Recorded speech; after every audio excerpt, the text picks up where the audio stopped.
Agnes Bagelbottom, owner of Dreamsicle Bakery, lived for flour, sugar and buttercream.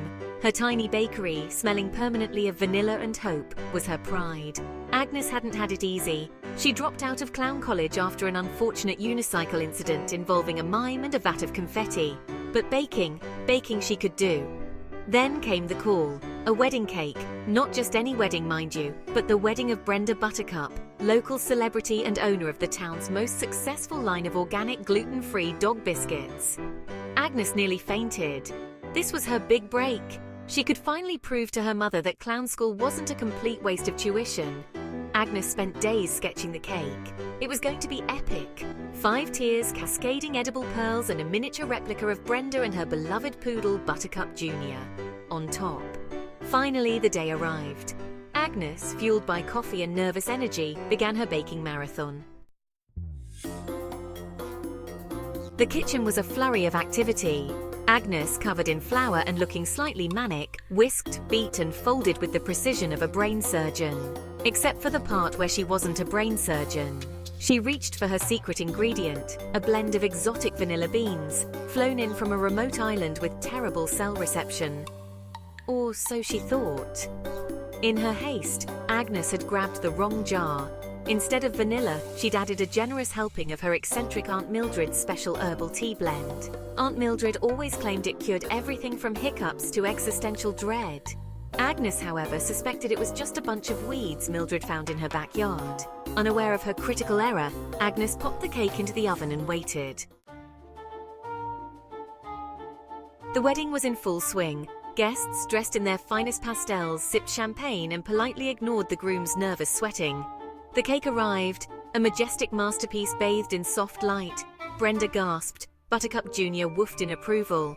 The first slice was cut, served, consumed. Then things got weird. The room began to shimmer. Aunts shrieked, claiming to see miniature unicorns tap dancing on the ceiling. Uncles chased after invisible butterflies the size of dinner plates. The groom, convinced he was being attacked by a giant, fluffy pink rabbit, hid under the gift table. The bride, seeing her reflection morph into a glamorous mermaid queen, declared herself ruler of the 7 seas and demanded a crown made of shrimp cocktail. Agnes watched in horror. Her masterpiece, her ticket to fame, was turning into a psychedelic nightmare. Her career was over before it even began. She considered fleeing the country, maybe joining Aunt Mildred in her quest for enlightenment through backyard botany. The next morning, Agnes braced herself for the onslaught of angry calls, lawsuits, and potential jail time. To her utter shock, her phone wasn't ringing with fury, but with delight. "Darling, the cake," Brenda gushed. "It was an experience. My guests are still raving about the talking squirrels and the singing hydrangeas. You've outdone yourself." Word of the hallucinatory wedding cake spread faster than gossip in a hair salon. People were lining up outside Dreamsicle Bakery, eager to experience the magic for themselves. Agnes, still slightly terrified, realized she'd stumbled upon a gold mine. Dreamsicle Bakery became an overnight sensation. Agnes, now dubbed the Alice in Wonderland baker, churned out cakes that promised an escape from reality, one bite at a time.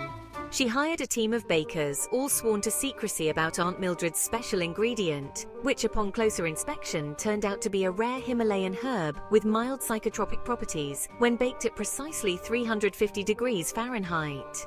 Agnes learned a valuable lesson. Sometimes even the biggest disasters can lead to the sweetest successes. She also learned to invest in some seriously strong padlocks for her pantry. You never knew when a curious baker might stumble upon Aunt Mildred's stash and decide to experiment with the gingerbread cookies.